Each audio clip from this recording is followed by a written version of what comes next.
I can fit. Yeah.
Prasanna.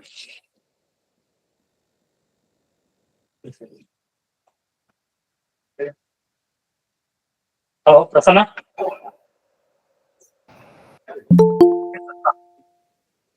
Idea. Hello. Clear idea. Voice clear idea. Okay.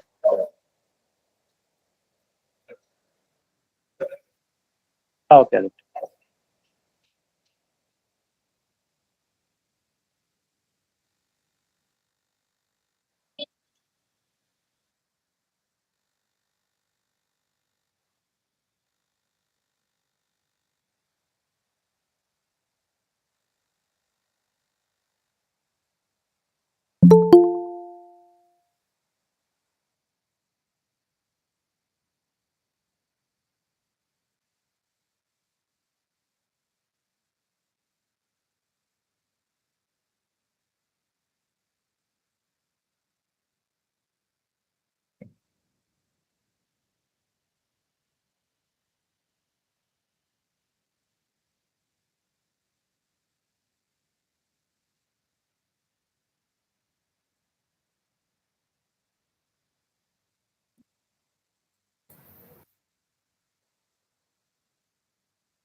नमस्कार sir.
Am I audible?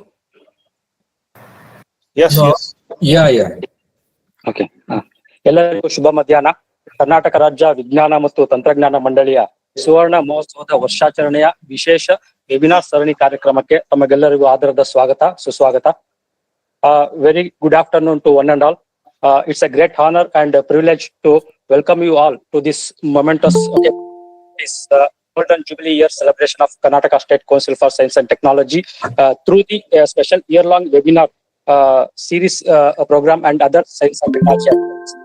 Today, we are all gathered virtually to commemorate 50 glorious years of excellence, perseverance, and collective contributions of all those who have been part of the remarkable journey at KSCST. In this program, we have a lineup of distinguished speakers from Indian Institute of Science, Department of Science and Technology, Government of India, ISRO, and NAL. We are deeply honored by your presence and thank you very much for your presence and joining us in this celebration.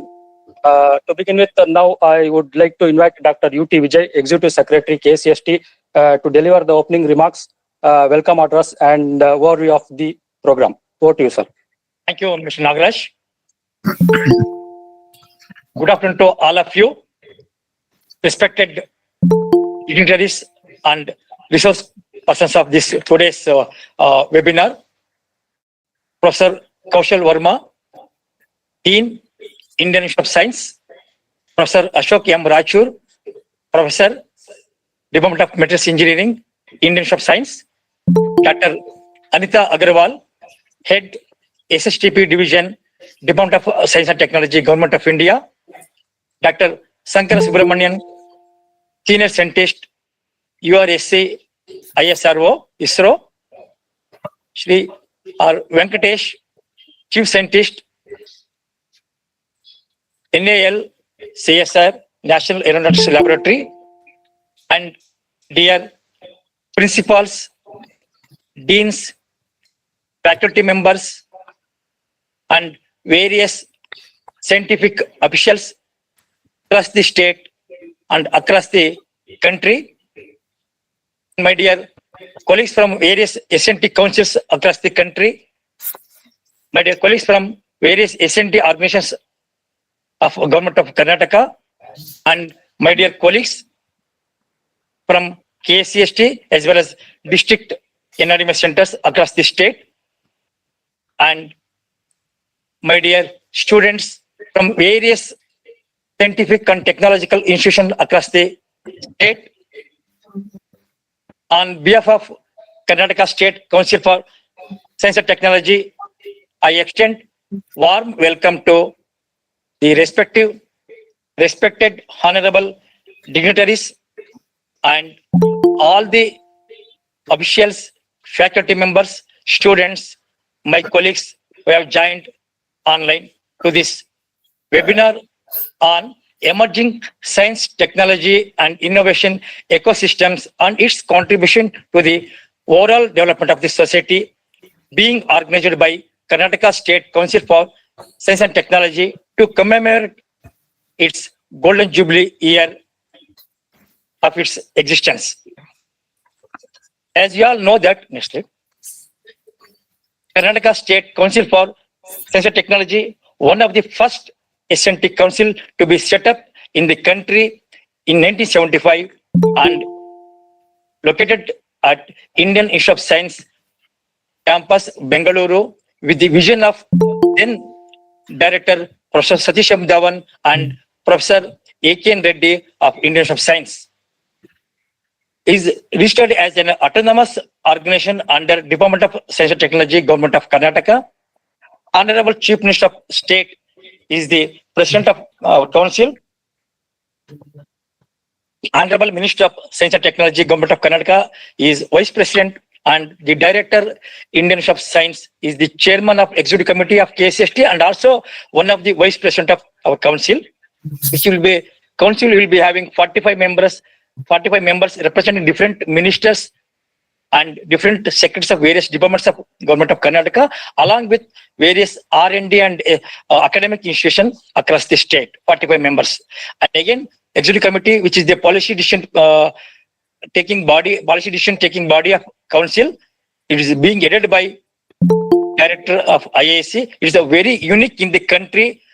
Executive Committee of SNT Council is being headed by the scientist across the country. It's the only unique in the country. The main objective of the council is to advise the government on contemporary and futuristic problems faced by the state and suggest science and technological solutions to improve the infrastructure, amenities, livelihood, and environment through application of science and technology interventions. It is playing a proactive role in the application of SNT with the support from IISc and other academic and R&D institutions across the state and across the country. To extend assistance in promotion of quality science and engineering education to produce quality human resources across the state.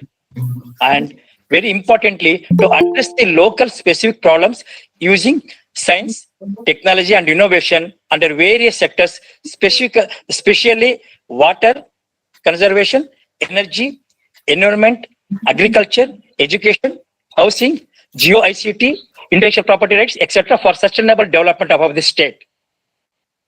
As part of executing these activities, KSCST has received 3 national awards for its outstanding contribution, outstanding performance in the area of energy conservation, geospatial technology, and intellectual property rights.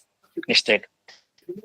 The main SNT activities of KSCST to address the local specific problems, especially in the area of, as I told you, water, energy, environment, education, health, geospatial, and so on. Under geospatial technology for informed decision making, KSCST has established district NRDMS centers in the premises of respective Jilla Panchayat across the state. Karnataka is the only state which is having district NRDMS centers in all the districts of the state to provide analyzed information to the district administration DC and Jilla Panchayat CEO and various 28 to 30 line departments for taking up district level planning using advanced technologies called geospatial technology, GPS, remote sensing, and so on. Under Karnataka Geo Portal, we are able to upload the various thematic maps which have been created under NRDMS program. And as part of NRDMS, we have also tried to create village information system which gives the information about the assets and resources available village-wise in some of the gram panchayats in the state. Then again, as part of creation of digital heritage, that is using 3D laser scanning and geospatial technology, we have tried to map the location of heritage monuments in the state using 3D laser scanning technology, and we have collected the geometric details of the monuments, which gives the 3D models, which can be used for restoration and reconstruction of the monuments, and also which will boost the virtual tourism of the state, which can be viewed three-dimensionally across the globe. This similar lens of monuments, we are also taking up the project called Digital Museums using 3D laser scanning technology and laser technology as well as drone technology. We are trying to capture the geometric details of the antiquities displayed in various government museums of the state. And also we are planning to even create digital information about forts and other things in the state. Then coming under the water sector, we have been promoting rainwater harvesting and groundwater recharging by providing technical support to various government and non-government organizations to take up rainwater harvesting and groundwater recharging in their premises, apart from giving technical guidance to domestic users across the state and as well as across the state as well as across the Bengaluru city also. And also we have supported BWSSP in drafting the policy for water harvesting, and also we have given the technical design for establishing one of the first of its kind in the country to establish rainwater harvesting theme park in Jayanagara in one of the area of the Bengaluru city. Again, we have been addressing the drinking water, both quality as well as quantity issues under water sector, and also first of its kind in the country, we have assessed the status physical as well as hydrological status of traditional water bodies, that is Kalyani, Kunte, Gokate, Katte and all. And based on the assessment, we have given the technical report which contains the water holding capacity as well as the technical measures for rejuvenation of these sectors, these systems. Coming to education sector, in order to encourage the innovative ideas of engineering and science students, we have initiated a program called Student Project Program way back in 1977-78. For the past 48 years, we have been supporting student project programs across the state, supporting science and engineering stream students. And also we have tried to establish virtual classrooms in remote areas of the remote schools of remote areas of the state to improve the digital literacy among the students. And also we have been conducting a lot of scientific outreach programs for the benefit of the students, especially high school students and PUC students. And apart from conducting a lot of programs on teacher empowerment under science and mathematics stream. Then coming to housing sector, with the help of University of Science, we have been promoting alternative and green technology buildings as part of housing sector. Then coming to renewable energy, we have been promoting all renewable energy sources like wind energy, microhydel, bioenergy, solar, and we also try to provide end-to-end solution for solar rooftop lighting. Then in order to address nutrition, we have established a fortified food processing unit in one of the aspiration district of Karnataka, that is Yadgiri district, to address the nutrition among the women fraternity as well as children in one of the aspiration district in Karnataka. Under NTFPC, non-timber forest produce collection enterprises, we have been establishing honey processing unit as well as Ambla and Shikakai processing units to improve the livelihood condition of tribal people across in tribal areas of the state. And as in order to encourage the contribution from the scientists and engineers on behalf of Department of Science and Technology, Government of Karnataka, we have been giving awards in the name of stalwarts in the field of science and engineering since 1996. That is State Science and Technology Awards. And as part of outreach programs, as part of scientific outreach programs, we have been conducting a lot of scientific outreach programs for the benefit of the students across the state. And coming to patent information and intellectual property rights sector, we have been creating a lot of awareness on various forms of intellectual property rights, and we are handholding the filing of patents and various forms of IPR, that is registration of GA products, registration of copyrights, and registration of even trademarks and various other forms of IPR. With this contribution from KSCST, we have been supporting all line departments of the state to take up overall developmental activities in the state, at the district level, at the taluk level, even at the Gram Panchayat level also. With this small introduction about KSCST, I welcome wholeheartedly Professor Kaushal Verma, Dean of IISc, representing Honorable Director of International Science, to inaugurate the webinar and give inaugural address. Sir, over to you, sir. Professor Kaushal Verma. Yeah, thank you, Dr. Vijay. Thank you for organizing this. I hope I'm audible to everyone. Audible, sir. Audible. Okay, good, good. So first of all, let me wish everyone a good afternoon and welcome all of you to this webinar here.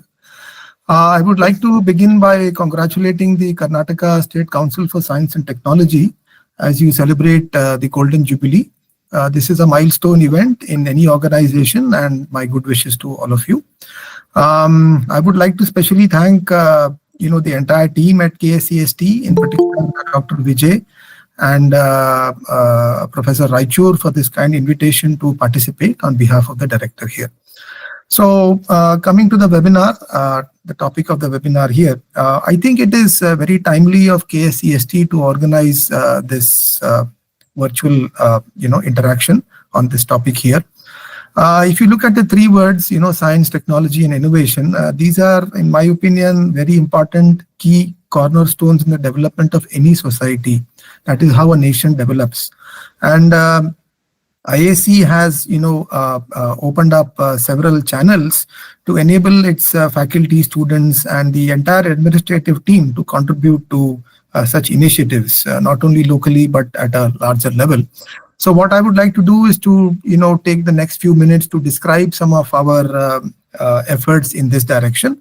Hopefully, some of them can be emulated in other institutions and even in the government organizations as we move ahead. So the first thing that I would like to mention is that IAC has a Foundation for Science, Innovation and Development. This is FSID for short. This is actually an office that provides a single window access to science and technology progress in the institute. And they provide their services to all stakeholders, both within IAC and even elsewhere, including government and corporates. So some of the things that happen in this office are, as I said, this is a single window access to for collaboration, and industry is very welcome to be a part of this. Supporting deep science and technology incubation is another very important thing which happens here. So essentially, starting with the germ of an idea, this office can actually assist you in taking the next steps towards making this a reality. Furthermore, FSID has also been instrumental in assisting several MSME industries transform themselves by infusing a fresh dose of science and technology ideas into whatever they do.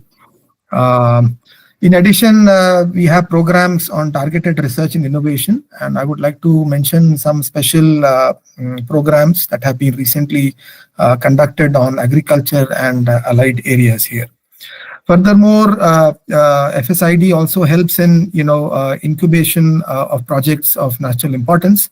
And just to give you some ideas, for example, the India open source for mobile communication for 5G and beyond, that is one example of a project that's ongoing. Then we have a gallium nitride ecosystem enabling facility within campus here. So these are two examples of important activities that are going on through FSID. Furthermore, we have a Center for Scientific and Industrial Consultancy, CSIC. It's a very old center, started in the mid-70s here.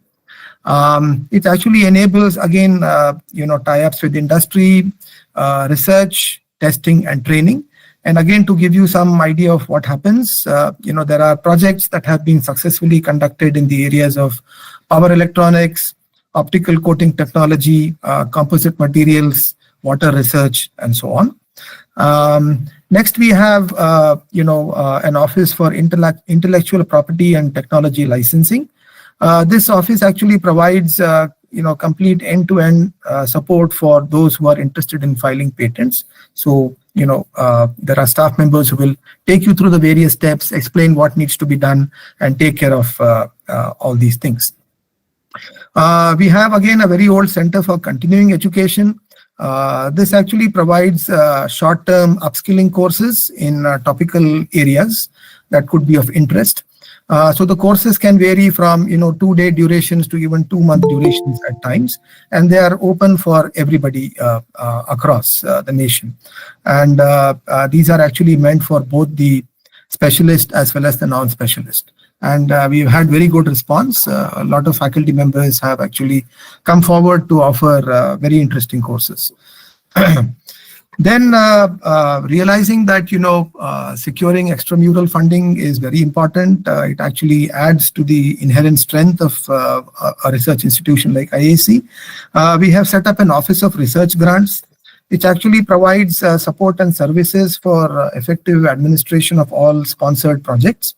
The team there actually assists faculty, students, and even postdocs to apply for and secure and manage their extramural funding. So, so these are some steps in which we have, attempted to support the faculty members, the students, and postdocs as they take the next steps in translating their ideas into reality here. One very important thing I would like to mention is that IAC conducts an open day, very popular outreach program. The history of this program is again a very old one. It was suggested in the mid-50s, in IAC, and it was during Professor Dhawan's tenure in the mid-70s that this event actually kicked off. And now this is a very popular event, and on this day, close to 1 lakh visitors, come to campus, and they get to see what is happening in the departments and the laboratories. All the students sort of come together and put together some exciting scientific exhibits, lab demonstrations, and so on. So this is, one way in which the institute actually attempts to reach out and engage with everybody out there. So these are some of the things that we have, put in place on campus. As always, the institute has been a place where a lot of fresh new ideas are first tested, and then we sort of see if we can scale them up. I have just given you some examples. And, KSCST itself, as I said, they are celebrating 50 years, which is a wonderful milestone. And as explained by Dr. Vijay, they have also been doing a number of very interesting things, that are going to be very promising, and I'm sure they will be able to scale things up. So let me, end with these few words. Let me end here, Dr. Vijay. I wish you and your team all the very best, and I look forward to the success of this webinar series. So all good wishes to all of you. Thank you very much. Thank you very much, sir, for your valuable address and the facilities available at IISc. And thank you very much, sir. And now I request Professor Ashok M. Raichur, Professor, Department of Materials Engineering and Secretary, Karnataka State Council for Science and Technology, to address the gathering. Yeah. Over to you, sir. Yes. Thank you, Dr. Vijay. So good afternoon to one and all.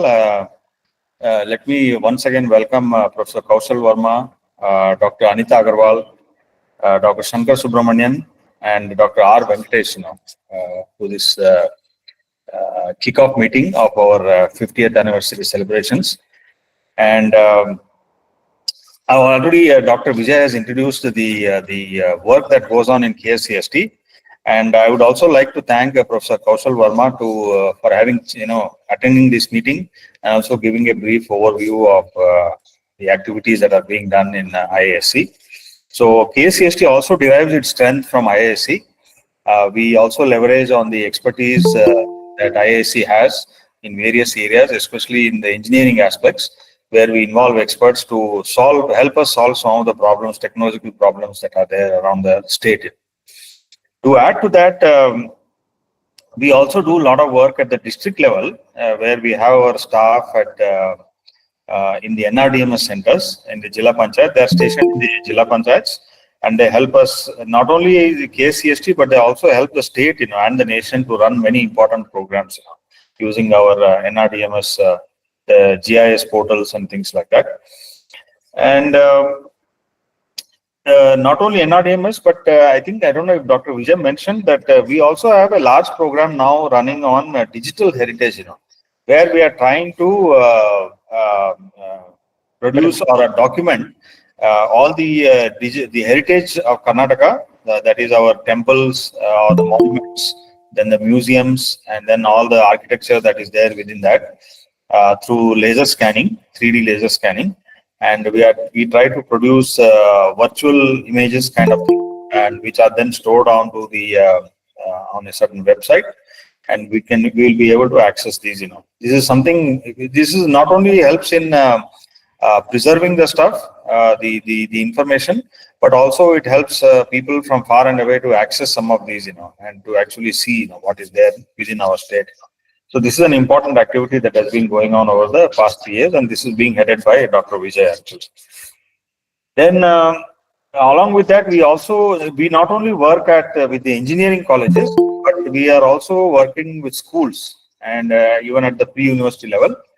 And along with help from the industries and from the government of Karnataka, we are actually able to upgrade the schools, provide them new systems like computer systems, training, and so that they are able to access information that is not readily available to them. It's not just the computers, but we are also trying to see whether we can provide them through solar panels, electricity through solar panels and things like that. So CSR activity also is one of the major activities within KSCST in the recent times. Along with that, we do a lot of training programs, both at high school level for the teachers and also at the degree college levels. And we are trying to leverage our Chellakere campus of IISc for this activity. Just to add to what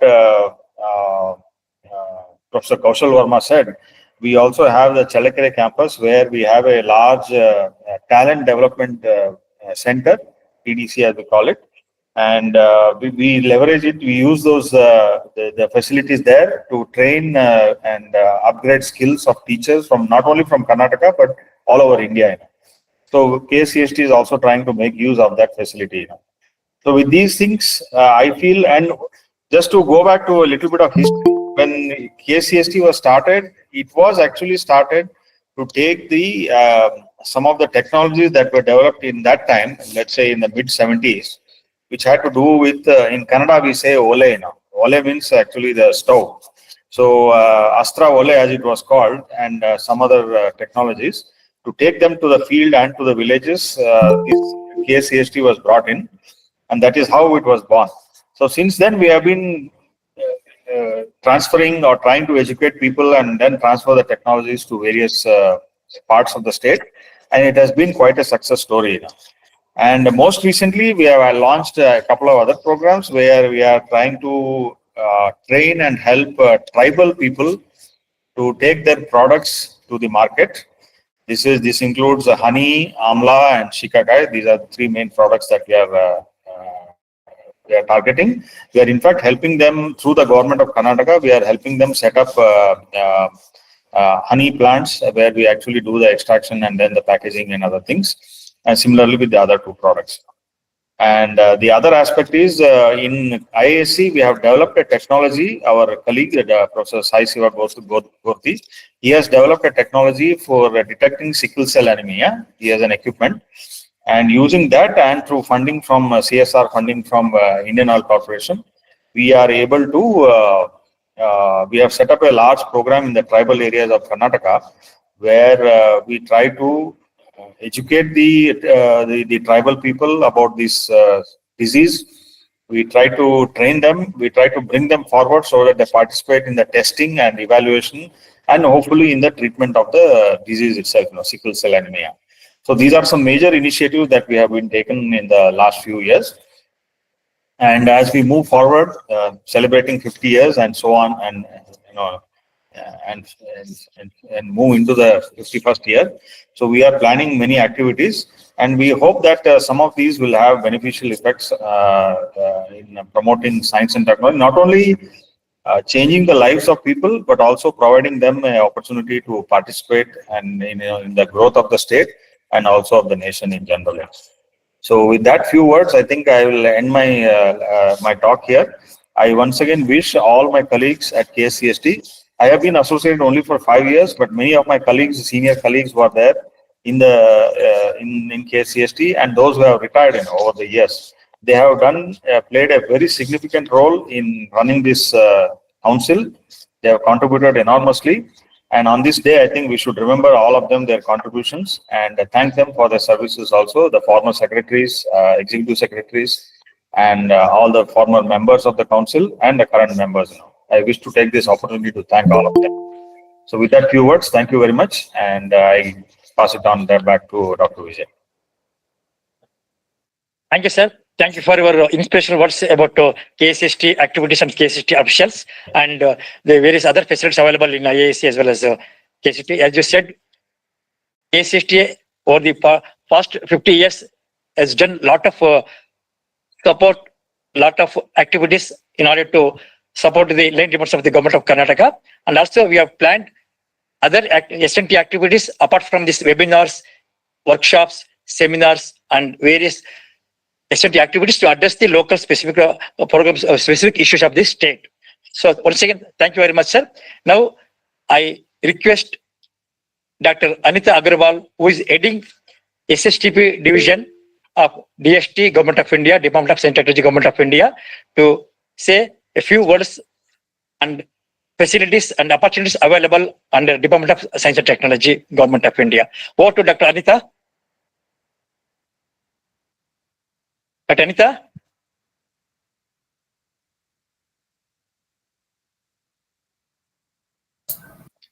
Thank you, Dr. Vijay. Am I audible? Yeah, audible. Please go ahead. Just give me a moment. I shared my presentation. Yeah, please carry on.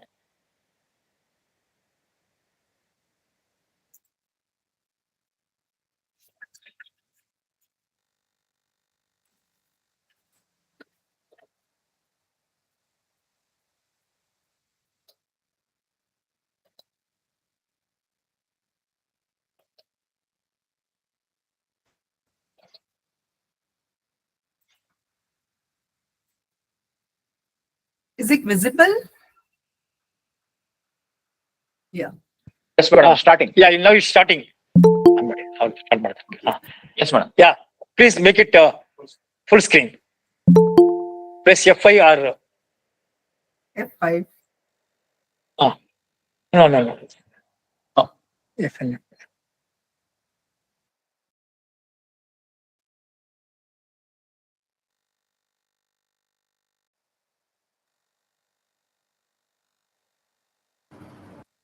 I think she may have been logged out, I think. Just check. She's there in the meetings, but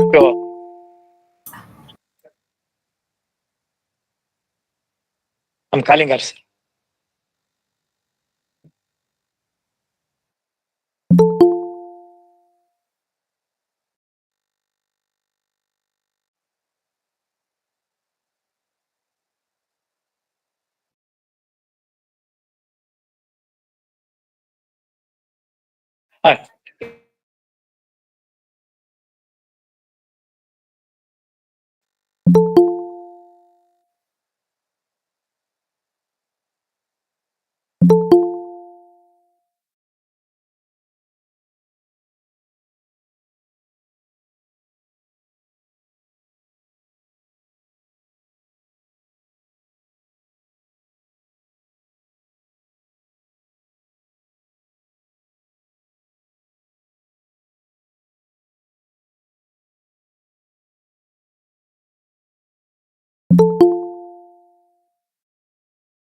Yeah.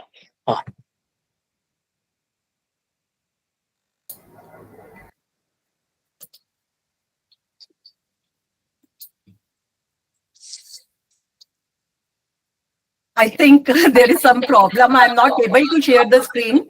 So I will just go ahead without the presentation, not an issue. So, so namaskar and good afternoon to one and all who have gathered today to celebrate the Golden Jubilee, to begin this webinar series on Golden Jubilee celebration of KSCST. So it's a, pride moment for all of us. And I was really overwhelmed to know the glimpses of history. Like this was the first council which was established, and the kind of work the council has doing over the years, and the contributions that the secretaries, chairmen, and members have made during the years to develop the SNT ecosystem within the state. So we see states as we see these councils as our counterparts in different states and UTs, so that as to take the policy initiatives or the programs which the government is thinking at national level to the state level, district level, and eventually to the block level. So these councils are our extended arms. So currently the focus of the government is like what we are looking at is the STI solutions which are important for sustainable development. So if we look at mandate of DST, so the primary mandate, main mandate of DST is to make SNT policies for the country. So last SNT policy was launched in year 2013, and we have a policy research center at IISc Bangalore also, so which is looking at some of the evidences for the next policy which will be coming eventually. So as far as the collaboration with of the department with the council, Karnataka State Council is concerned, so we have supported patent facilitation cell and then SCST cell to analyze the livelihood issues which can be resolved by SNT interventions within the state. So all those, there are many such initiatives where council is partnering with the department to work on the SNT interventions at the grassroots level. So coming to the, if we go back and look at the stakeholder base of DST, DST caters to the SNT R&D needs of a wide stakeholder base. So looking at like starting from the school student, for school students, we have Inspire program to a common man. So where we have National Innovation Foundation, which is capturing the grassroots level innovations and helping those innovators to scientifically validate those innovations and then scale up and file IPR for those innovations. So DST caters to the need of a wide stakeholder base. So another of the main activity that we can see is like creating SNT infrastructure across the country. So through our FIST program, Sathi program, or PERS programs, so we are supporting creation of scientific infrastructures in various institutes across the country.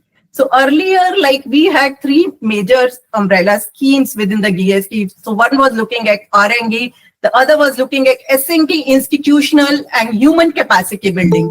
So there we had fellowship programs and all these infrastructure programs. And the third vertical was innovation, technology development and deployment, under which we were having this whole innovation change, starting from technology development, and then the next is technology deployment, and the startup ecosystem, the TBIs, technology business incubators, which are being supported by DST. So now all these schemes have been merged into one scheme, which is known as Vigyan Dhara. So now all the programs under DST will be run under Vigyan Dhara. So if you look at the technology component, so DST is looking at technology component at three different levels. So one is cutting edge futuristic technologies. So if we look at futuristic technologies, so DST is implementing National Quantum Mission. Then we have National Supercomputing Mission. And then we have National Mission on interdisciplinary cyber physical systems. So I believe IISc also has one center for ICPS. So similarly, like if you look at middle level technology, so which is required by MSMEs or the industries which are operating at a medium scale, small scale or micro scale. So GST has technology development programs, and under these technology development programs, so we have covered a wide area, like we have a program on advanced manufacturing, waste management, biomedical devices, then therapeutic chemicals, on water technologies, clean energy technologies. So all these programs are being managed to cater to the needs, R&D needs of the industry. So in most of these programs, we will go up to TRL 5 or 6, and we expect industry to take part in these programs so that eventually these technologies can be taken to the market. Now, coming to the division that I am handling quite right now is C division. So that is for Science for Equity and Empowerment. So see, the ethos of ethos of this division is equity, inclusion, and then empowerment of the marginalized community and sustainability, sustainable solutions for socio-economic problems. So if we look at the work of these divisions, so we work on social inclusion and geographical inclusion and economic inclusion of marginalized sections of the society. And we try to work on scientific interventions to improve their livelihood, improve their living conditions, and we, by and large, like we look at the multidimensional poverty, alleviation of multidimensional poverty. So which includes their immediate environment, their health status, and their life. So the main goal of the division is to promote science-led solution and development and deployment of local specific appropriate technologies, so which can help in creation of sustainable livelihood. To serve this goal, we have different programs which are being implemented by C division. Like we have a component on science and technology for women, where we support the projects which are aimed at finding solutions towards the problem of the women. Then we have scheduled caste subplan funding also, and tribal subplan funding also. So under this funding, so we are basically looking at the network project or replication of solution at multiple places, where the beneficiaries should be either from the scheduled caste or from the tribal communities. So these two programs are specifically focused on the communities, and these are community-specific programs. So in the tribal subplan, we have also supported a project, so which is where we are looking at gene therapy for sickle cell anemia. And so this is a consortia project, so where the investigators are using the CRISPR-Cas technologies for gene editing to manage the sickle cell anemia. So next is one, we have a program on technology interventions for disabled and elderly. So here also we are looking at technology development or development of devices, systems or software for facilitating the Divyangjan and elderly population. Then we have strengthening and upscaling, nurturing innovations for livelihood. Under this program, so we require mandatory participation of knowledge institute as well as like NGOs or the local communities to adopt the innovative solutions which can enhance the livelihood. Then we have a scheme for young scientists and technologies, where we provide funding to employed as well as unemployed young scientists who are willing to work on the SNT interventions which for the problems which are plaguing the society. So all these programs are being implemented under the C division, where we are trying to target the social inclusion. So when it comes to economic inclusion, so as an outcome of these projects, we are, we desire, or that is our wish list, to have social enterprises. So for geographical inclusion, we are supporting state councils. At the moment, we are supporting 28 state councils across the country in different states and UTs.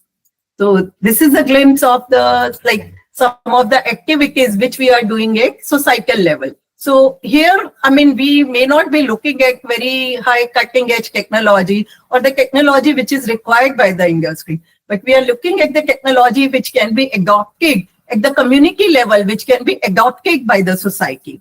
So that is the, I mean, 3 levels of technologies where GST is providing the funding support.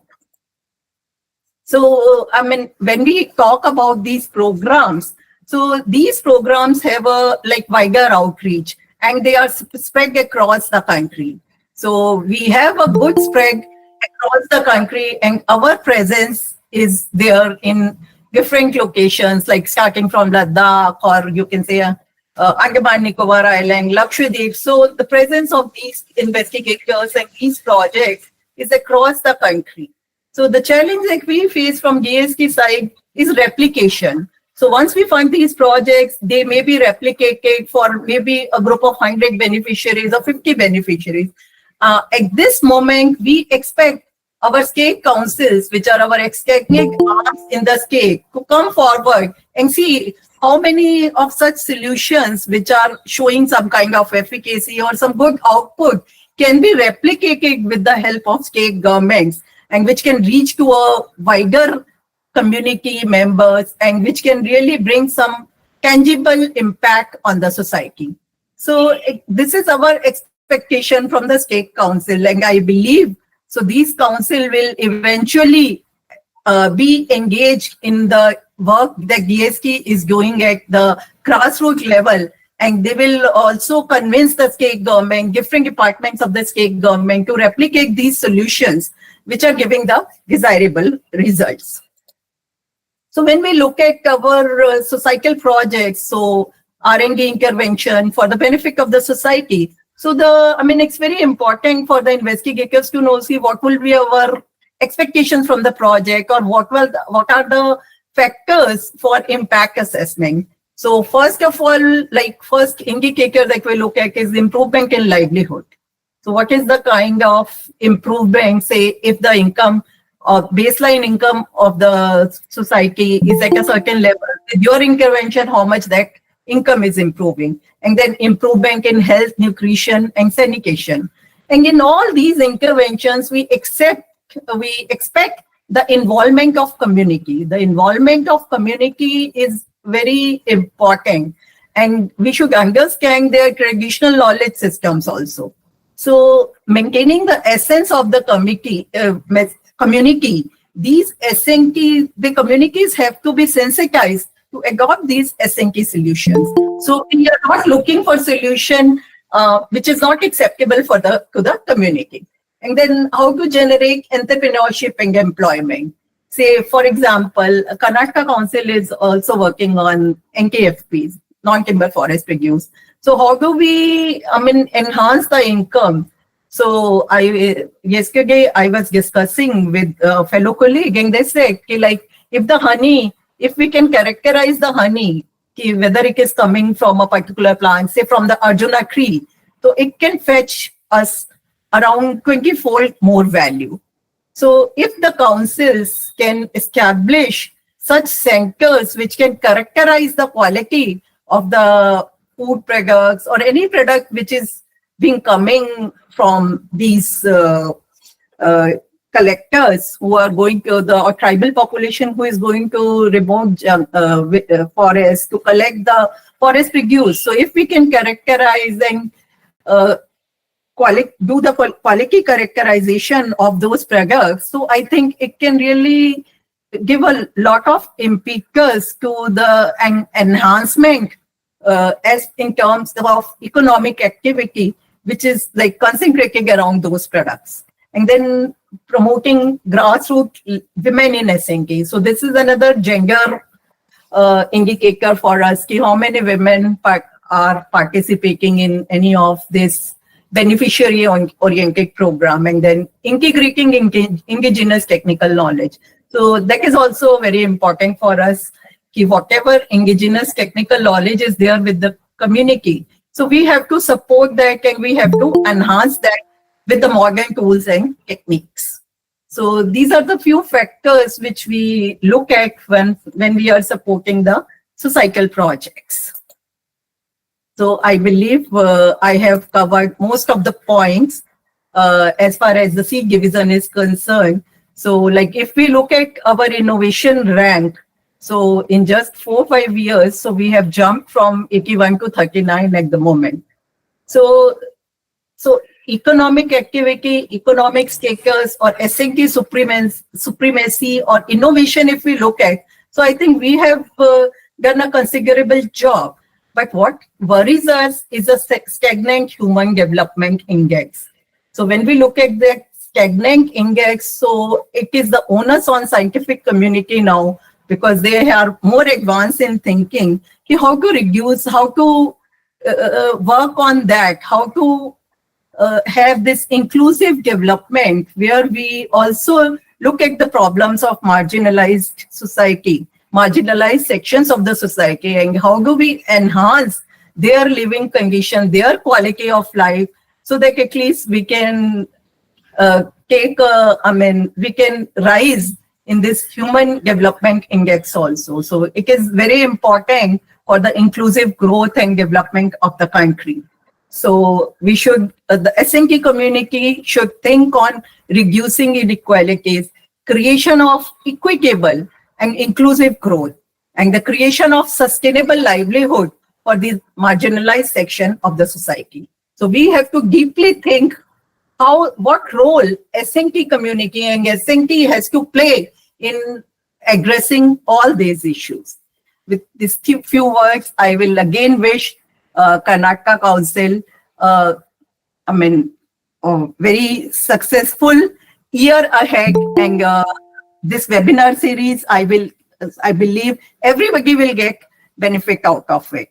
So I thank Dr. Vijay, Professor Raichur, Professor Verma, and I am really happy, delighted to know about how IISc is also helping the community through its various ventures. So thank you very much, and wish you all the best once again. Thank you, Dr. Nita. Thank you for your very informative talk covering all the facilities and opportunities available in various divisions of Department of Science and Technology, and also it gives good roadmap ahead for all S&T councils. We are working for the overall development of their respective state in the country with the support from DST Government of India and respective state governments of Department of Science and Technology of respective states.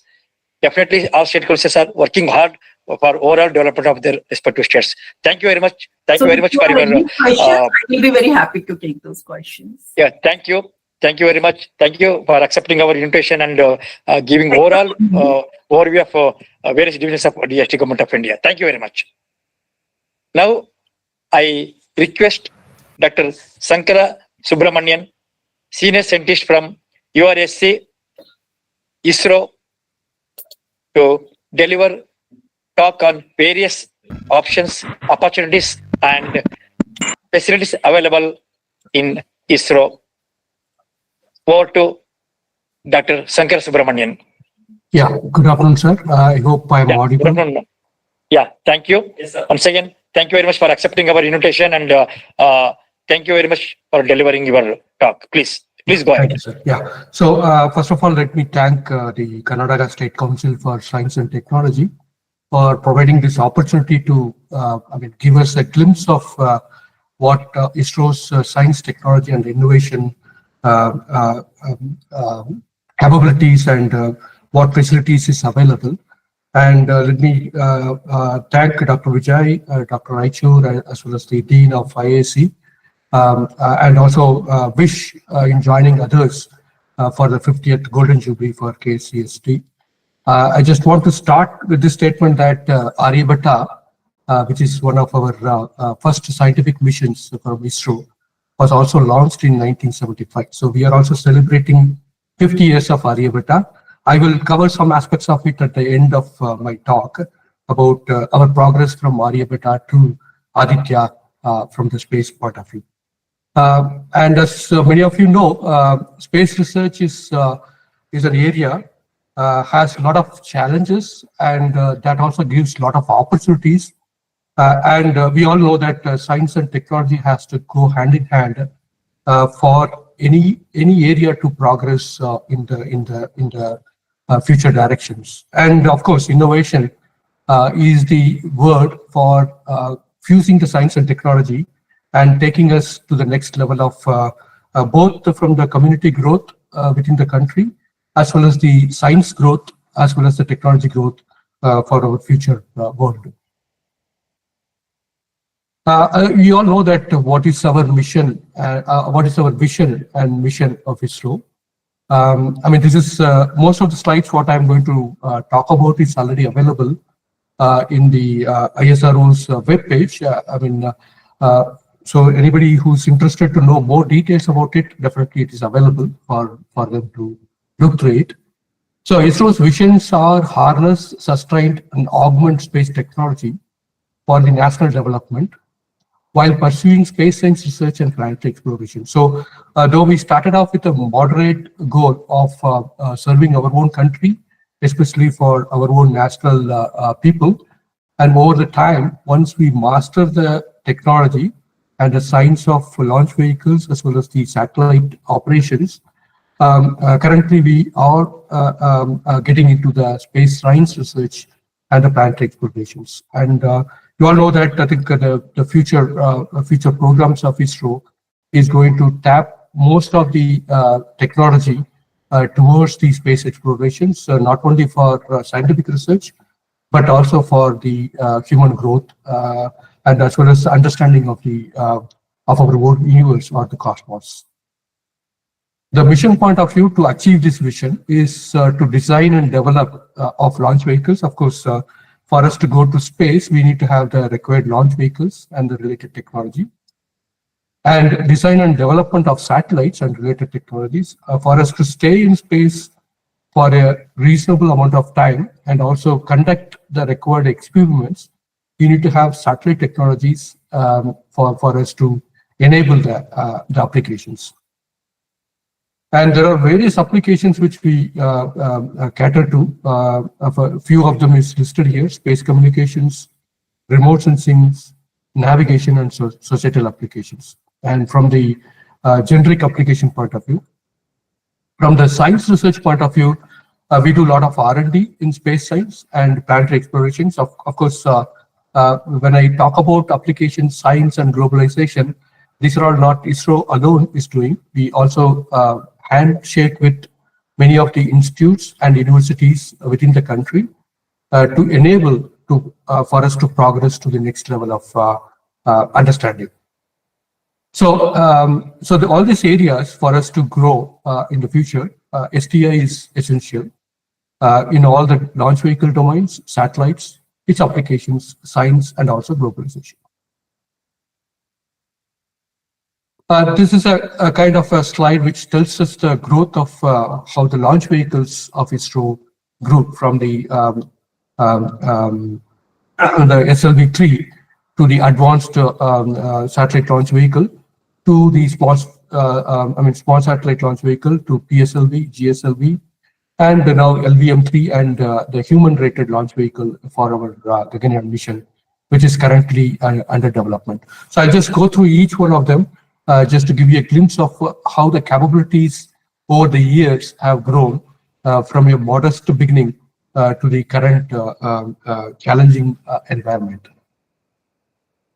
So as you can see here, I think the PSLV, which is a workhorse for us for the last several decades, was able to carry the space satellites of the order of say 1 to 2 ton to sun synchronous polar orbit or the geo transfer orbit. And the PSLV have multiple versions depending on the satellite or the mass which we need to carry. The versions of the satellites with the strap-ons do change. So that is optimized based on the mass which we need to carry to the required orbit. Then our geostationary launch vehicle, which is mostly used for communication payloads, can cater to roughly about 2.2 tons of satellite to geostationary transfer orbit, and then from there, the satellite fuel will allow us to take it to the geostationary orbit. However, we also use this GSLV to launch heavier satellites of up to about 6 tons to low Earth orbit missions to cater to a larger capability of the applications. Then the recent version of GSLV is now called as Launch Vehicle M3 Mark III.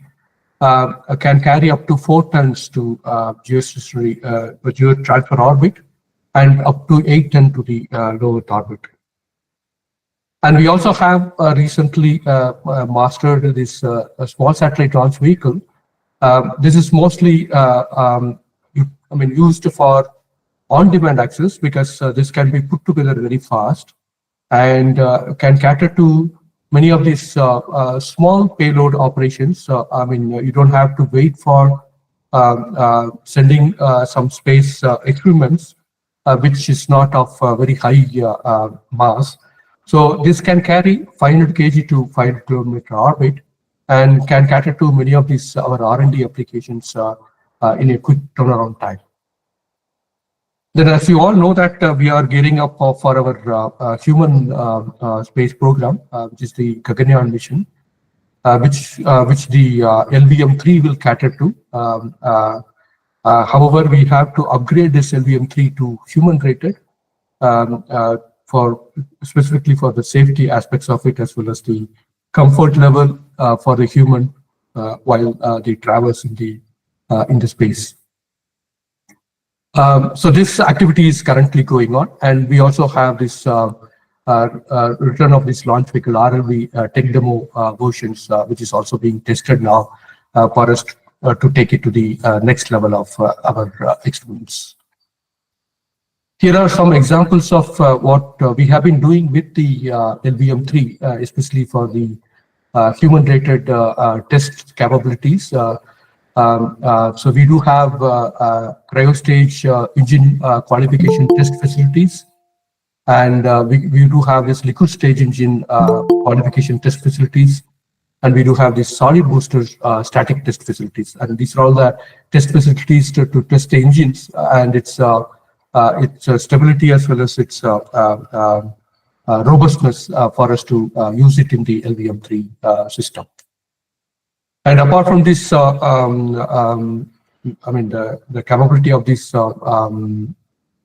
boosting stages, we also have this test facilities for crew escape system. In case if anything goes awry, the crew will be able to escape from the system and touch down the sea quickly.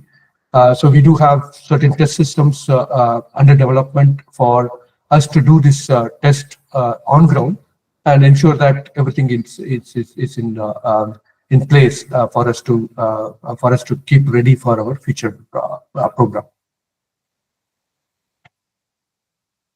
Then coming to the satellite point of view, apart from the launch vehicle, we also carry out a lot of R&D activities on the satellite. And as I told you, we have satellite for communications, mostly for telecommunications, weather services, and associated services from the geostationary orbit. And we do have these Earth observations where we do this land and water resources, cartography of the Earth and ocean and atmospheric sciences. And we have a series of scientific satellites. And as you know, scientific satellites requires a lot of tinkering, a lot of redesigning as we grow, as we go in the future. So this particular satellite is a kind of not a standard satellite, but it will be keep on evolving the systems as the demand arises. So we do cater to astronomy and astrophysics space program. Of course, we have our own planetary sciences, including the Earth sciences and atmospheric sciences of Earth as well as other planets. And we do have navigations, and as you know, today we have one navigation launch which happened for our own IRNSS navigation program. And the other three, the small satellites, experimental satellites, and student satellites, is a kind of a small versions of these big satellites. And again, as I said, this can be quickly built in-house and cater to the community in a faster timescales compared to the other big missions, which will have a longer lifetimes, but it takes its own time to get approval and get it through the system to launches. And the student satellites is basically meant for the university and the institute students to, encourage them to develop a small payloads and we have flown many of them where many of the universities have developed their own ground systems to receive the data from their own satellites. So that's a vibrant program which helps us to bring in more future space scientists into the system and also grow the community in terms of the satellite and the experiments, scientific experiments, which many of the universities and institutes are interested in pursuing it. So coming to our science program, I'm just going to limit myself only to the science program because it's a very large, vast programs. If I touch upon the other areas, I will give you a very glimpse of how we grown from the Aryabhata, which was launched in 1975. Though we had a Bhaskara 1 and 2, which was launched in 1970 in the initial phase, which looked at Earth observations and oceanography and hydrology. And it also carried the first X-ray sky monitor, catered to looking at the sky in the X-ray band, which is not visible from ground because of Earth atmosphere, which absorbs the X-rays to reaching to the ground level. Aryabhata is the one which has provided a lot more science data, especially for space science data, starting again from the X-ray astronomy experiment, which is a kind of a advanced version of X-ray sky monitor. Instead of monitoring the sky, it was looking at a specific portion of the sky to understand the X-ray source observations from the sky. And it also carried the solar neutron and gamma ray experiment, and of course the aerodynamic experiments being in the low Earth orbit. So we are now in the 50 years since the launch of Aryabhata, and the figure below typically depict what is our progress from the Aryabhata, from the cartography point of view, imaging point of view. From kilometer size, now we have come to a few tens of centimeter, and we have even gone to centimeter level now. And from the transponder size, from one transponder in a satellite to a few hundred transformer is currently we can cater to. And from the scientific satellite point of view, right now we, you all know that we have this recently the Mars Orbiter, Astrosat, and we have this Chandrayaan series, and of course the Aditya and the Exposat, which happened in the last couple of years time period. This gives you the full roadmap of our scientific experiments. So starting from Aryabhata in 1975, carried it is X-ray astronomy, aeronomy, solar physics, and we also used some of these Russian launches at that time to send our satellite, and we also have several Russian collaborations where our own payloads are flown in some of the Russia's Coronas experiment. And the STARS C series, which is a stretched Rohini satellite series C, we had gamma ray burst experiments and retarding potential analyzer experiments, which was flown in the ASLV, Advanced Stretched Launch Vehicle System. and the STRAS C2, and also carried some of these GRB instruments. And our major astronomy instrument came from this IRS-P3, which was this Indian X-ray astronomy instrument, 1996, which is when our Kasturi Rangan and team have put up a payload on this X-ray, on this particular IXA mission, which provide many more sources of X-ray transient events which observed. And we had the SOX instruments, which is a solar X-ray spectrometer on a GSAT-2, and we had a GRASP geostationary radiation spectrometer in GSAT-19 in 2017. Of course, all these one are more like R&D instruments where we develop our own technologies and do niche area science where we can understand the cosmos or the universe. The real astronomy, very focused astronomy, started with AstroSat, which was launched in 2015, which was a multi-wavelength astronomy from the PSLV. Then, of course, following that, we have another observatory class, which was flown in 2023 in September, which is the Aditya L1, and ExpoSat, which was flown in January 2024, which is the polarimetry mission, looking at the polarization nature of some of these sources. So I'll just give you a glimpse of what was the outcome of, what are the technology used, what are the technological challenges, what was the outcome, and how we are improving on our future missions. So I'll start with the planetary program, which is our lunar missions, starting from Chandrayaan 1 and 2. And you can see that the left-hand side images shows the 3D reconstruction mapping from the terrain mapping camera on Chandrayaan 2. And the bottom one gives you the highest spatial resolution imaging from the Chandrayaan 2 satellite. So these high resolution features are important for us to understand the surface age estimations, which gives us a lunar geological evolutionary history, and hence understanding the past volcanic and tectonic processes which happens on the moon, and hence addresses some aspects of unknown in the formation of the moon.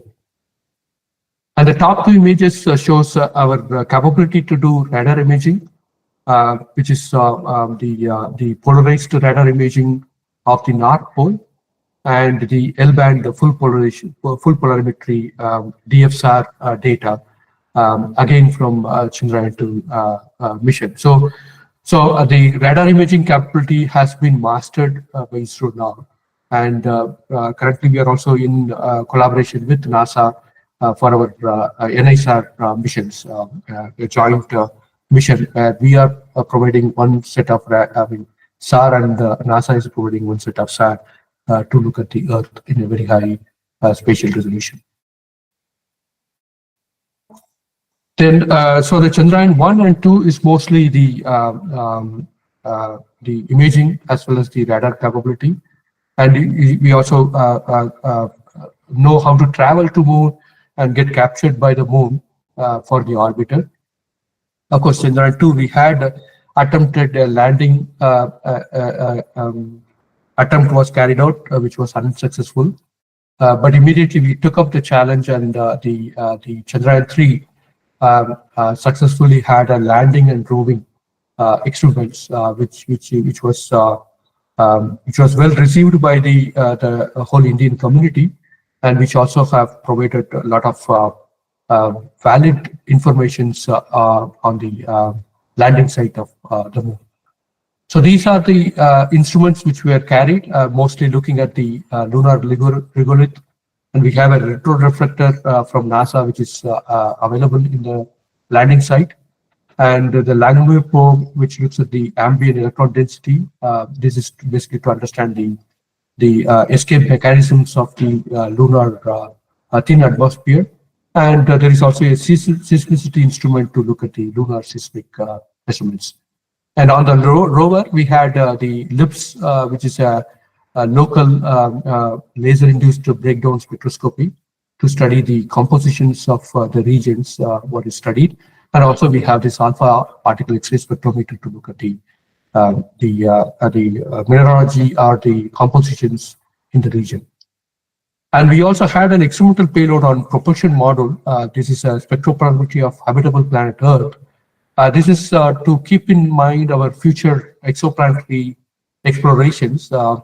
Just to understand, if you need to look at Earth-like planet in our solar system, further solar system, what kind of signatures which we need to look for. So this particular payload was from Moon, looked at the Earth as an exoplanet and tried to look at the signatures, what kind of signatures we have to, and its variability, what we have to study if we have to look at exoplanet in our universe. Then coming to the astronomy and astrophysics, AstroSat has provided humongous amount of the community support, as well as both the national as well as international. And even today, we have some unique facilities which is not available even in the international arena. So one example is this very high spatial resolution UV imaging from the UVIT onboard AstroSat, and this also paved a way for us to do very active collaborations with the Indian institutes and the universities to bring together a space payloads and put them all together in a single mission to achieve a multi-wavelength capability. Say, for example, when many of the space experiments, the expertise are available throughout the country, and may not be available, all the expertise may not be available within ISRO. So we have to seek out for the expertise, get their interest into it, and then develop a system which gives a unique platform for them to succeed as well as ISRO to succeed in the long-term vision of space science missions. Here are a few examples of the discoveries from these payloads. So the top one shows the high energy X-ray polarization from CRAB. This is first of its observations internationally. And here you see this thermonuclear burst on these particular shows, which is again captured from the AstroSat observations. And this soft outburst from the soft X-ray telescope on AstroSat, and also this variability of compact objects from the scanning sky monitor on board AstroSat. So that gives us a very good amount of the mission is still operation. 10 years down the line is still operating in good health, and we are still collecting data from this particular mission. Then coming to the solar and heliophysics, just to want to briefly touch upon what do we mean by heliosphere. Heliosphere is a system where it contains the sun and all our solar system. So it is the heliopause is the region where the influence of the sun is minimized to a low level. And so the first solar dedicated mission, which is the Aditya L1, which was launched in 2023, will address some aspects of the solar source of the influences in the interplanetary medium, and also its effect in the interplanetary medium. So we carried again from the legacy of AstroSat, we carried again payloads from different institutes across the country, and also have selected the payload such a way that it has very niche or unique science which is not available from any of the missions planned or in the near future from the international community, so that we keep the value of the data for a very long period. So, so this particular mission was conceived and developed by the scientists across the national institutes and put together by ISRO to launch in the month of September 2023. Here is a few examples from this particular mission, though I think the scientific paper are on the way. These are a few glimpses. We do have this solar corona from the coronagraph instrument regularly. So now we can look at the solar corona 24/7 without having waiting for an eclipse. And we do have this NUV observations of the sun to look at some of these coronal mass ejections and solar flares, which influences our interplanetary medium, as well as the influences some aspects of our Earth assets, as well as the technology. I just want to point out that this particular movie was captured by an onboard intelligence which we have implemented in RDTL1, because we never know when this CME and flare will happen, and we cannot just simply take the data forever, especially the limited data volume and transmission capability. So we had put together an onboard logic which will identify when the flare or CME happens, and locate the region and look at the particular field of view and carry out a very high cadence observations for us to study this. And the X-ray payloads on board has provided more than 7,000 flares, the solar flares captured in the last 1 year of data from January 2024 to December 2024. This also allows us to pave a way for us to get into the space weather aspects. Currently, ISRO has many missions which looks at this interplanetary medium at different vantage points. For example, we have a ground-based telescope by the Udaipur Solar Observatory, Physical Research Laboratory, comes under DOS, which looks at the sun regularly from the ground.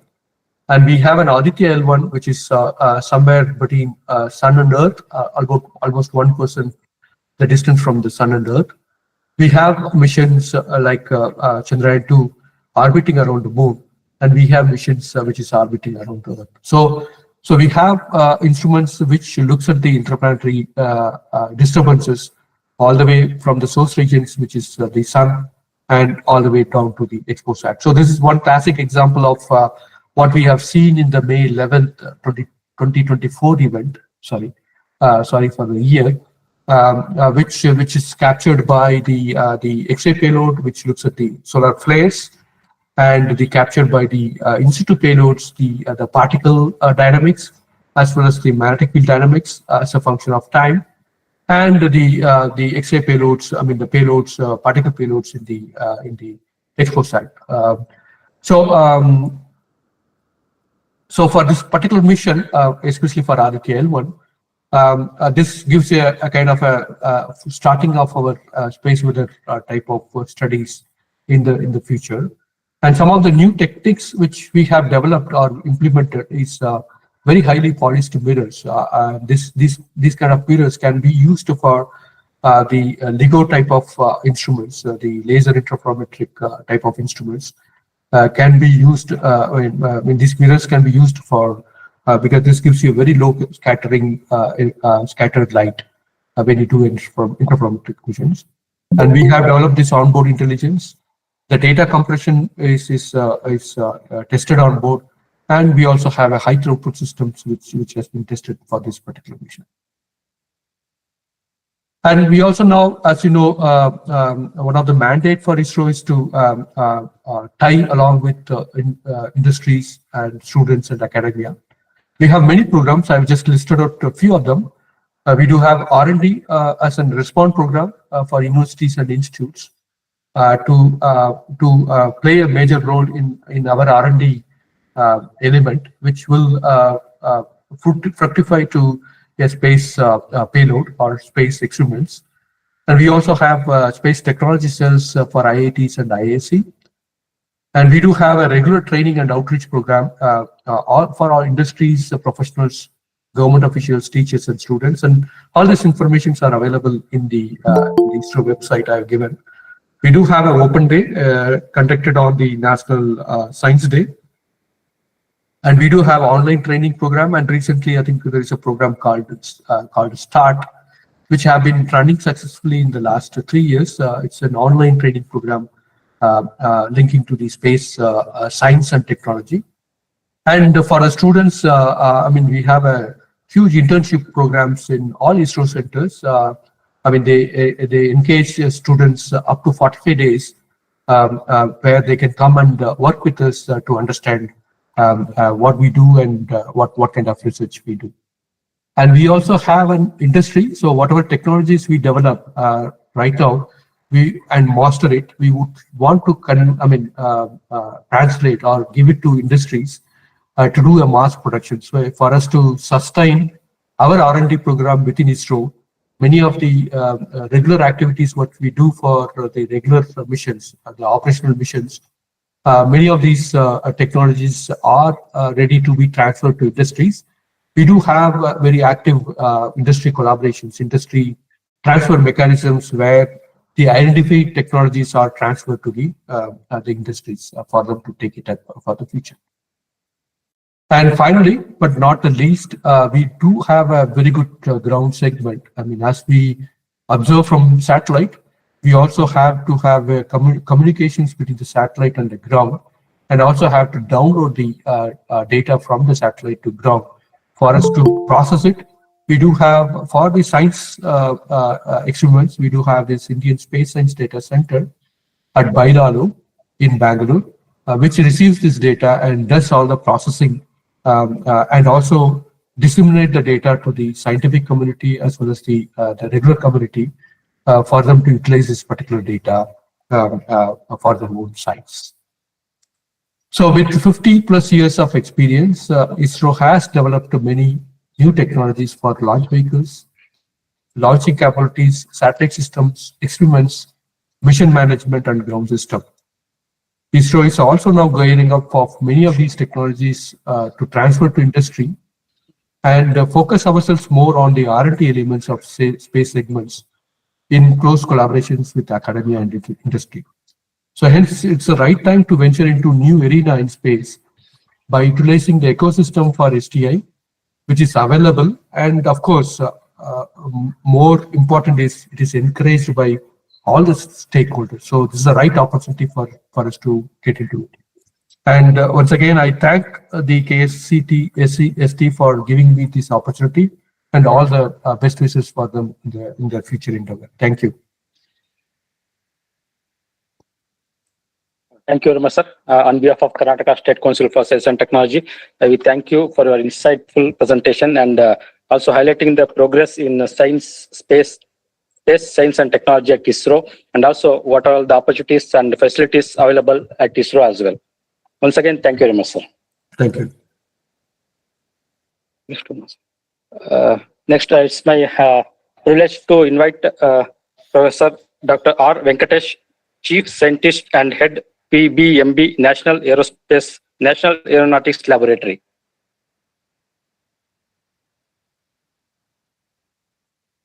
Dr. R. Venkatesh. Yeah, I want to once again. Is the screen visible, sir? My presentation. Yes, is it Ready visible? to start. Okay. You need to share the entire screen. 1 second. Noted, sir.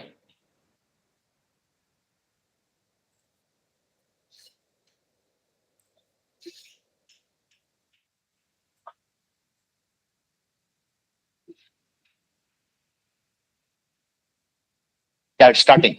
Starting. So can Yeah, I? yeah. Is Yeah. it visible? Is it Yeah, visible, make sir? it full screen. Yeah, please make it full screen. Full screen. Is it Yeah. okay? Yeah. Now it's okay. Yeah. Thanks a lot, Please, sir. carry on. Yeah. First of all, my hearty congratulations to KSCST Golden Jubilee celebrations to entire team. And I would Thank like you so to much. thank, Thank you. I would like to thank Dr. Vijay, Professor Ashok, and the entire team to invite me for this the great celebration to share our views. And I am Thank you so much for your director, the whole team of NAL. Yeah, thanks a lot. Accepting our invitation. Yeah, I am representing NAL, and NAL, as you are aware, is a part of the CSR laboratories, which is a 37 laboratories, which has got the wide range of the R&D laboratories starting from food technology to aerospace, chemical sciences, biological sciences, oceanographics. Of the NAL, then we will also share you the key technologies which will show you that we have a collaboration with industry, academia, and other laboratories like ISRO and DRDO. And we will also share the technologies what we have transferred to industries and how the industries are benefited. And finally, we'll also share you the collaborating opportunities and the test facilities and the startup opportunities available at NAL, so that it will benefit. I think the audience are from various sectors, I believe, even from the industry, academia, and various background, and it will help them to get quite a good idea of the opportunities available at NAL. So, as I said, NAL is a part of CSIR. It's at a glance. You can see from S&T focus areas from aerospace to ecology, energy, chemicals, agriculture, healthcare, mining, and civil infrastructure. This is an overall view of CSIR. And this is an organization structure headed by the society. CSR is a society which is established in 1942, and the Prime Minister is the President and the governing body, and the Vice President as the Minister for Science and Technology, under which you can see the various laboratories, and NAL is in the engineering sciences. And this is an overview of NAL. You can see how we have grown from 1960s. This laboratories was established in 1959, and what are our programs and achievements? It may be India's first supercomputer, the first flow down, which is the wind tunnel, which is the unique facility in the country, and we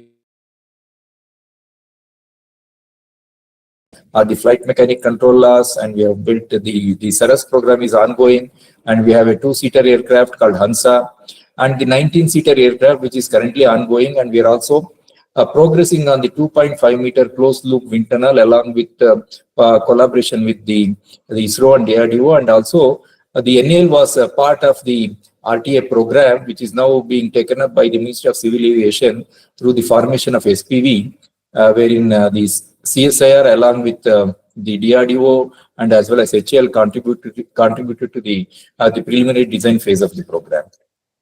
These are all the core competencies of CSIR-NAL, which cut across various disciplines of the aerospace or aeronautics particularly. You can see the various disciplines. I will not go through each and every disciplines. But this is the overall picture of the capabilities and expertise and the core competencies of NAL, which is existing in the laboratory, which is very unique in the nation. And coming to the significant S&T contribution in a nutshell in the area of civil aircraft, the ANSA NG, the ANSA 3 was built in 2004, and around 14 aircrafts were built so far. And these 14 aircrafts were given to various flying clubs in the country through DGCA. So in the year 2018, we have taken up a program for the ANSA NG. This is the next generation, which is the digital cockpit has been replaced with the full glass cockpit, and as well as the upgraded engine, that is the advanced 100 HP Rotax engine, and also with the increased range of 900 kilometers and with the endurance of 6 hours. The cost of acquisition of this aircraft is compared to the imported aircraft is lesser than 20 to 30%, even including the operating cost.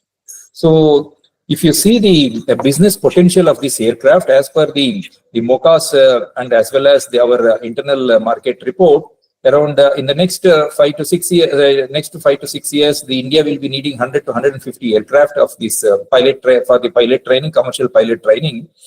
And we are looking for a production partner. We have issued an expression of interest for the production partnership to out-license the technology of ANSA, so that the production of this aircraft can take place indigenously under the Atmanirbhar Bharat and Make in India. So NAL has already received around 100 numbers of letter of intent from various flying clubs. Of course, being R&D laboratories, we are not the production who qualify in the expression of interest. And the Saras PT-1N, so this is the 14-seater aircraft which was revived in 2017, and the upgraded version of the Saras is a 19-seater, which is as per the requirement of the Indian Air Force. The Indian Air Force has shown a keen interest in acquiring this aircraft. You can see the change in the Saras Mark II, 14-seater to 19-seater, and 15 aircraft. As initially they wanted to induct this Saras Mark II 19-seater for their troop transfer. Then these are all the improvements which were made in the Saras Mark II from Saras 1, it's a Saras PT-1N. So it is a 19 passenger cabin layout. Earlier it was a 14-seater, and now it is advanced avionics and general system autopilot with Cat 2 landings, and drag reduction has been achieved to a greater this thing, and the aerodynamic optimization, improved controllability and handling qualities, and lightweight composite airframe and coatings. These are all the new technologies which are being introduced in this aircraft, which the program is currently ongoing. And if you see the technologies, those which are given in airframe, low drag, mechanical in the green areas, these are all the expertise which are available with the NAL autopilot. However, the power plant, the fuel hydraulic system, and avionics and digital environment, we are collaborating with the Indian industries, and of course power plant with the foreign OEM for this aircraft. So if you can see, the majority of the technologies in the critical areas of airframe, whether it is flight mechanics or electrical, which comes from the expertise available in the country with NAL and as well as in the other laboratories. The Saras Mark II key features, if you can see, the Saras Mark II. Of course, the rest of the aircraft, either including the DO-228 and Beech aircraft and the LET-410, the Lapan, all these aircraft are not pressurized aircraft. However, Saras Mark II is a pressurized aircraft, and the operational from hot and high field, you can see it is complied. And if you see the high altitude, Saras can be capable of flying at an high altitude. And this is the regional transport aircraft which the country is actively pursuing. And the DPR of this aircraft has been submitted to the Government of India, to the MOCA. And MOCA, you might have read in the many newspaper the announcement from the Honorable Minister of Civil Aviation. This program is being implemented in a special purpose vehicle that is called the SPV, and this is it is in the consideration of the government for the formation of the SPV. The significant contribution in the much talked area is the unmanned air vehicles. So the NAL has developed the various multi-copter drones for various applications, and with the various payloads, maximum 5 kgs and range up to 10 to 20 kilometers and endurance of 40 minutes. And even we have also developed the octacopter, which is for the agricultural spraying also, and for the vaccine delivery, which we have developed, which we have demonstrated during the COVID times. And we have transferred this technology to as well as 6 private industries, and many industries have commercialized this, particularly for the agri applications, this kind of drones. And if any industries who are interested to take up this technology and to produce it and market it, they are welcome. And the key technologies which NAL has developed and licensed to industries apart from the unmanned air vehicles, the autoclave, which basically used for the manufacture of composite airframe manufacturing, airframes, which is being used heavily by the LCA Tejas and as well as from the civil aircraft programs. This we have transferred the technology to 4 MSMEs and 2 medium industries, and the electronic target system, which is basically for the marksmanship training in the Indian Army. The technology has been transferred to BEL. And as the composite parts, you can see the NAL developed composite parts. The 13 critical composite parts have been transferred to both the Tata Advanced System Limited and HAL. And we are also in the material side, advanced material sides, this nickel titanium smart SMA alloys. So this has been given to the C Chitra its biomedical applications with the DST organization. And the Drishti is a runway visibility measurement instrument, the equipment, which has been installed in various international airport of the country, which is more than 100 of the systems have been installed in the Indian airports. Not only that, under the MAFI programs, MAFI 1 and MAFI 2, that is the modernization of airfields of the Indian airports. These systems are also installed. And another area is the carbon fiber. So this we are working with both BARC and the Midani and the HAL to set up the standard modulus grade production facility in the country. Right now, it is the fiber and the prepreg is being imported for various space and the aircraft applications. And if you see, the more than 20 technologies has been transferred to 26 industries, and the commercial value realized by the industries is about 300 crores. And if you see the technologies developed by LCA, particularly in the case of the composite parts, so the usage of the composite parts, which has reduced the number of parts, so thereby resulted in more than 20% savings in the cost and 15% of reduction in weight for the LCA.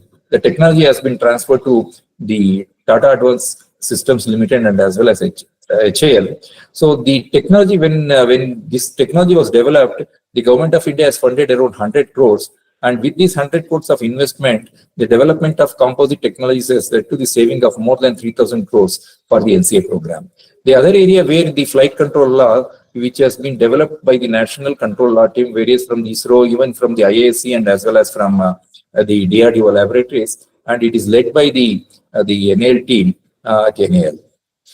This technology has been transferred to VL, and the flight control law systems are being used in the LCA. And another Drishti, I've just briefed about the Drishti. These are all the specifications, and this is the applications. So almost more than 100 the systems are being used. And recently in the Kempegowda International Terminal Airport, 6 systems were installed. 4 terminal in 2 and 2 the terminal in 2 the weather monitoring systems are installed in terminal 2. These are all indigenously developed and transferred to industries. This technology has been transferred to the Central Electronics Limited and also the Tata Power SED, and our industry partners are carrying out the installation, supply and the maintenance at various airports in the country. And the other area is for the UAV application is the 30 HP Wankel engine and 65 HP Wankel engine. Of course, 30 HP Wankel engine we are currently exploring to use in our loitering munition UAV, for which many people have seen that we have issued the request for proposal from various industries for joint development and the collaborative program for the loitering 150 kg class loitering munition UAV. The main advantage in this loitering munition UAV, which is a kamikaze drone, so the imported one is basically which lacks we lack in the engine, because if the foreign supplier stops the engine, then our programs comes to standstill. But whereas in case of this indigenous development of loitering munition, we will be using the NAL developed 30 HP Wankel engine for the program. The key facilities I can share you. One I said is the National Trisonic Aerodynamic Facility, which is National Aerodynamic entire facility, which has established 60 years back, and which is served, which is a workhorse for the various programs of the missile programs and the launch vehicle programs of ISRO, DRDO, and as well as the ADA. And this is a 60 years old facility. Is the only unique facility which is there in the country. And the future plan is that we are planning to set up a 2.5 meter continuous wind tunnel, which will have a more efficiency and as well as a faster carrying out the experiments. And we have a ISRO NAL acoustic test facility, which is being set up at NAL, and this is being exclusively used by ISRO for acoustic test facilities of their satellites and launch vehicle series. And we have a simulator facility at NAL, which both for the civil aircraft like a Saras Mark II, the LCA Tejas and the 2-seater trainer aircraft. This facility can be used by various the academic institutions across the country. And we have brought out the test facility compendium, which you can see here. So it's not possible to cover the entire facility in the presentation. Of course, this can be downloaded from our webpage, and which is covering the facilities even related to the propulsion systems, which is like high-speed combustion and small gas turbine engine test beds, high-speed axial turbines, and the composite fabrication shop, the NDT facilities, structural health monitoring facilities, environmental test facilities. And we have a aircraft prototype manufacturing facility which can fabricate the airframe starting from 2-seater to 19-seater. And we have a avionics ground integration test facility. So we have a lot of facilities all across the aerospace disciplines.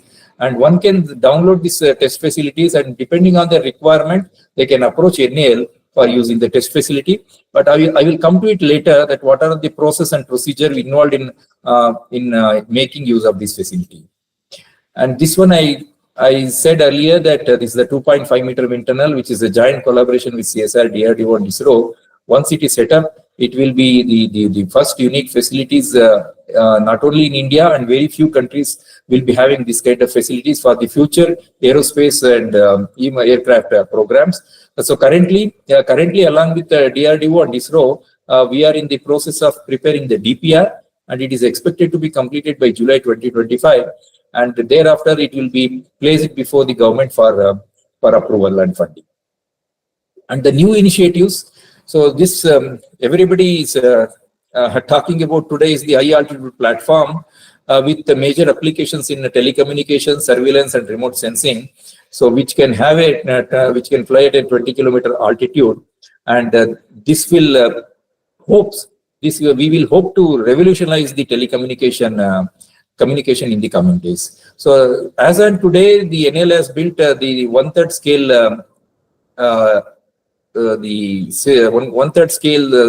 the aircraft. It has been flown in the Chalakere for almost all 6 days, and it has achieved almost all 10 to 12 hours the endurance. So now we are building a full-scale vehicle with a wingspan of around 11 meters, and most probably we will be test flying this full-scale version of the aircraft in December 2025. And this is the loitering munition with stealth features. So this we have issued a RFP, and 54 industries, they have attended the pre-bid conference. Out of that, 21 industries have submitted the response. This is the giant collaboration with the industries with risk and cost sharing, and with and also here whoever may be the partner which is selected based on the technical and the other capabilities. So we will be giving you the full out license for the manufacturing, production, and also supply to the defense forces. So as on today, around 21 firms have submitted the technical bids, which includes the big names like Tata's, Adani's, and LMW. So many people have applied, and this is around the cost of the project is around 110 crores, and the 60% will come from the funding will come from the CSIR along with the design aspects, and the industry will put around the remaining amount along with their roles and the responsibility to. And we are also working on the electrical aircraft development starting from ANSA NG. So we are planning to use the industry partnership both for the electrical ANSA 2-seater and as well as 5-seater urban air mobility air taxi. This is still in the discussion stage. Of course, we are involving industry in the joint development. Now coming to the collaborative opportunities and the key areas, if you see, NL has developed so many technologies for the benefit of the industries, and the technologies list and their details are available in our web page. So we will basically, what we will do after the TRL assessment and with the industry interaction, the TOT will be given for the industries on non-exclusive basis. And we have another collaborative opportunities for the collaborative R&D projects with industry and strategic funding with TOT, and high-end technical services, testing and analysis, consultancy services. And we have also developed, which are all the offshoot of our aerospace programs, the technologies like the airboat for clearing the lake weeds, and we have this wind solar hybrid system for power generation, and we have like drones. These are all can also be deployed for the corporate social responsibilities, and creating and nurturing of technology with spin-off and startups. They will come to in these details in the following slides. So this is how we value the technologies, though there is a valuation factors are given. So there is a two types of valuation. One is the one-time license fee, which includes all these cost of development, these factors. And we also have a royalty for commercializing the technologies. When we consider a royalty, these are all the factors we do consider for fixing the royalty depending upon the business plan from the industries. And we have a collaborative R&D projects, either partially funded or for the upscaling of the existing technology, which are at TRL level 3 and 4. So we have a collaborative business model, like since the industry or any other agency is investing in the they are partially funding, there will be no license fee as the investment by industry. Of course, royalty can be fixed a certain percentage on the sale price of the product. And this is a collaborative partnership. And this is the partnership business model which we are working for the loitering munition UAV. That's a 150 kg. Consultancy technical services for those industries who they want to use the expertise and the testing analysis and technical assistance. We have these kind of the high-end services also in the consultancy projects, and as well as testing and analysis and technical assistance. Once we receive the request from the industries, we will submit a proposal to them, which detailed proposal, which also gives the costing, timelines and deliverables. And based on the mutual agreement, we will take up the consultancy project, testing and analysis and technical assistance. And recent past, for supporting the startups in basically in the aerospace and allied sectors, the Foundation for Aerospace Innovation, Research and Entrepreneurship has been set up in the NAL campus in association with Social Alpha, which is basically a Tata Trust entity, and along with NRDC. And these are all the offerings from FAIR regarding the entrepreneurs in residence incubation program and market access accelerators. And any budding entrepreneurs, they wanted to make use of the technology incubator which is set up at NAL. They can approach us. And these are all the current programs which are all going on in our FAIR, that is Mac33.aero. So the first one is we have the FAIR has launched the UAV Grand Challenges, and there are 10 promising startups have been identified, and they have under the pre-incubation process. And these are all the equity funding they are offering, because FAIR is an independent body set up at NAL, funding up to 1 crore, and also the paid pilot deployment opportunities, long-term incubation and credits worth around 20 lakhs. And some of the IDEX, this is the Ministry of Defense program, MOD's program, they have also incubated at this Mac33.aero. And these are all the curated IDEX startups which are incubated at our Mac33.aero at the NAL campus. So this is my short presentation, sir, because it's very difficult to cover the entire gamut of NAL activities. So it gives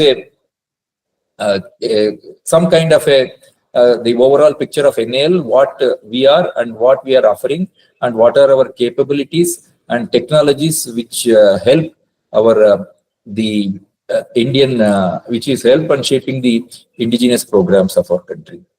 Thanks a lot, sir.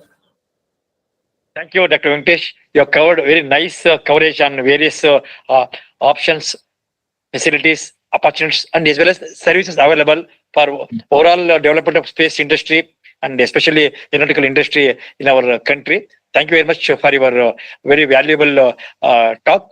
And definitely in future also, our State Council will be happy to, in collaboration with your NAL, for taking various successful technologies available in NAL to overall development of our state. Thank you, in our AGM also, directors requested to KSCST to come up with some problems which will be addressed by NAL. Sure. Definitely will come back to you. Thank you very much for your valuable informative talk. Thank you very much. Thank you, sir. Thank you. Thank you. Okay. Thank you very much, sir. Now I would request Mr. K. Venkatesh, Senior Project Engineer, for his vote of thanks. Good evening to one and all. As we gather here to celebrate the Golden Jubilee of Karnataka State Council for Science and Technology, I am truly honored to propose vote of thanks for this momentous occasion. And over the past 50 years, KSCST has played a pivotal role in fostering science, technology, and innovation across the state through its various projects and programs. From past 50 years, we have been successful programs and projects, more than 150. and today marks a significant milestone in our journey. First and foremost, I would like to extend my heartfelt thanks to our esteemed speakers for sharing their invaluable insights on the topic of emerging science, technology, and innovation ecosystems and their contribution to the society.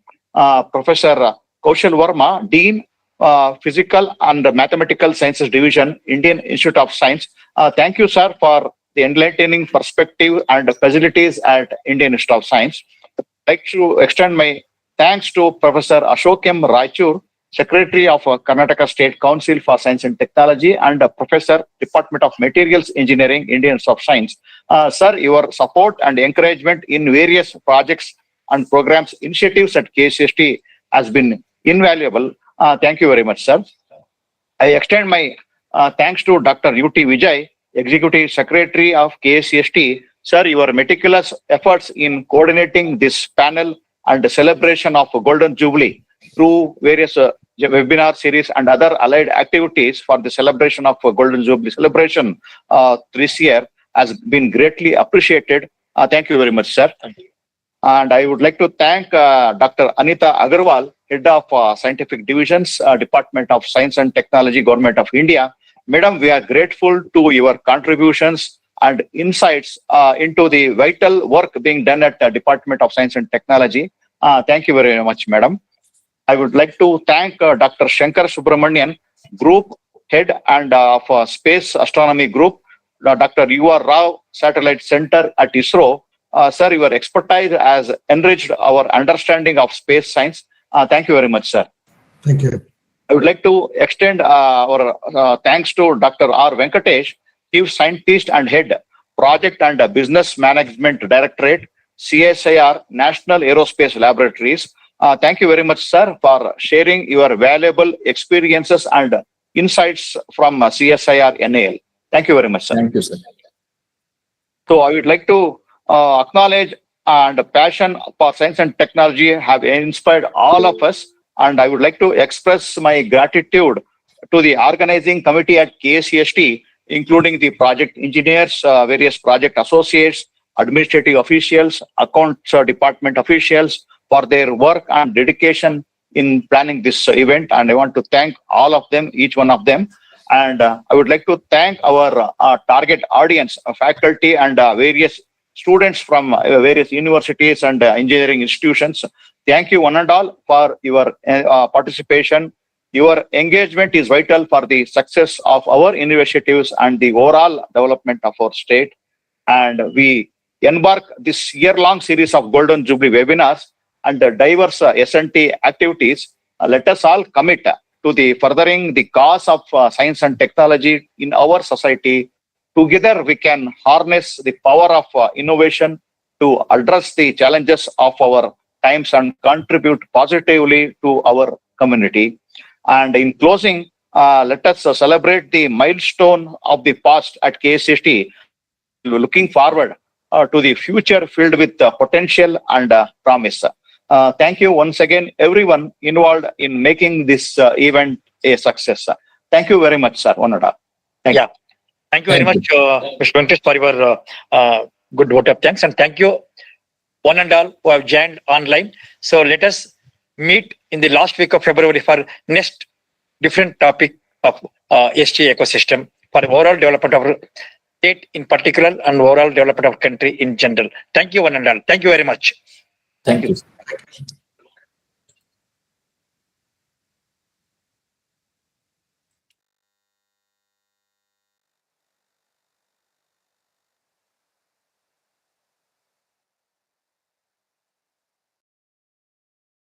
Thank you, sir.